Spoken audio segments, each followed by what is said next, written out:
Lumière Kaboulo TV, Lumière Kaboulo TV, Lumière Kaboulo TV. Réflexion avec R9, Fabrice R9, Fabrice. Mobali Madeo, Balingaka, moi c'est Lolenga Ninyango, Nengosa Salanga Yeleki Makasi, Kaboulo TV, yo, Lumière Kaboulo, réflexion. Réflexion, double CD Fantomas, Mayo.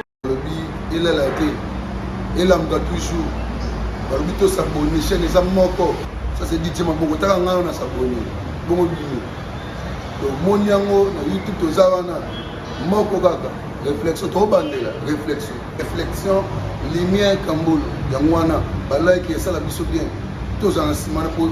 Et ça la G. Bongo. Toujours. Réflexion, Lumière Kambolo TV. Chaîne les amoko, vous s'abonner, vous avez cité Lumière Kambolo TV. Bonjour, Nabiso Banso. Mbote na bandeko nyonso toza batali pe balandi ya réflexion.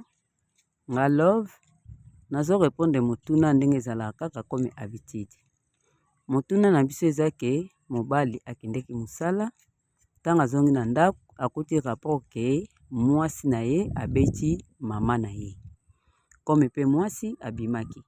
Tanga zongi na ndako akuti rapport mobali oya ye abeti mama oyo aboti ye. Réaction na yo ekozala nini? Décision nini oyo okozwa? Donc pona ngai ya liboso eza ba facte de respect. Eza falia, eza ba manquement. Parce que mama bokilo eza déjà kombo moko ya valeur. Yo mwasi oyo babali ou bien mobali oyo bali na famille ya bato esengeli koyeba ko respecter mama bokilo. Jamais comme na niveau ya kobeta mama bokilo ata kutu kanda yango ya ndenge nini ou bien problème ya lolenge nini oyo za nango na mama bokilo jamais ko beta mama bokilo. Ndeti biso kutu na basa mabala ba mama bokilo bazaka ba camarade mais avec respect. Et c'est nga faut qu'on respecte. Pour ceux qui ont kotombola loboko te pona kobeta mama oya poti yo. Koma okende kobeta mama oya muninga. Eza vraiment malamu te. Wana nga na be yango eza malédiction. Pe na batu o basala makamba boy. Nga na benga bango baza bata misala mabe. Pe baza maladi. Pe esika bango bakoleli. Bazalaki bien éduqué. Donc baza batu moko o bakone éducation moko négative. Pour mama bokilo, okende beta ye. Eza en sens te. Aza mama oya boteli o mwasi. Aza mama oya boteli o mobali, o zo linga kutu kokabula tana mutu te. Simo okende beta mama bongo, eza ba facte de respect to. Ezalaka te. Nga na sangisaka bango nyonso ezala ba oyo pe ba fingaka ba mama bokilo. Azo manke mama bokilo ndeti azo manke camarade ne. Azo finga mama bokilo ndeti azo finga mwana moka mukie. Bango nyonso na ba oyo babetaka baza ba farine de même sako. Pona nga na kokato mai na courant. Donc ozave ya musika na nga lisolo ezate. Ozwa carte rouge. Po wana eza mababe o ozomema na vie pona kobeta mama bokilo. Eza ba malédiction. Po muto ko koma na niveau na te fozala mbwa ozala niama po ke sala lekama bongo. Donc pona ngai donc oko diminer ambiance o tozali na ona ndako. Bolingo onga na banda ko sentir pa na yo eko diminer. Donc relation na biso ekoma ya mame. Parce que ti nazotala mama nanga, nazotala yo na o sexa yo.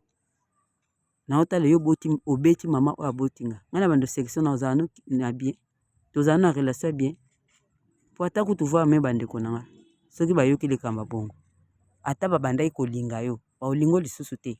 Na biso kutu basi, yo mo mba eto ngoma nda ko mobeta mwasi.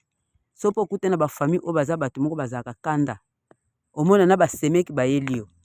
Mususu bo mona bazu biloko no bakangisi yo biloko babwaki o libanda. Pona ni obeti mama na bango. Eza ba farta. Donc oza niama po ke sale kamba bongo. Pour respecter mama bokilo, eza da kombo moko ya valeur. De pona nga esimba te. Po yo moko tanto bando vivre, o mona ke relation na biso eza lisusu ndenge ezalaki te. Ambiance na ndako eza lisusu ndenge ezalaki te. Donc okolemba. Po okosepela na ngai te.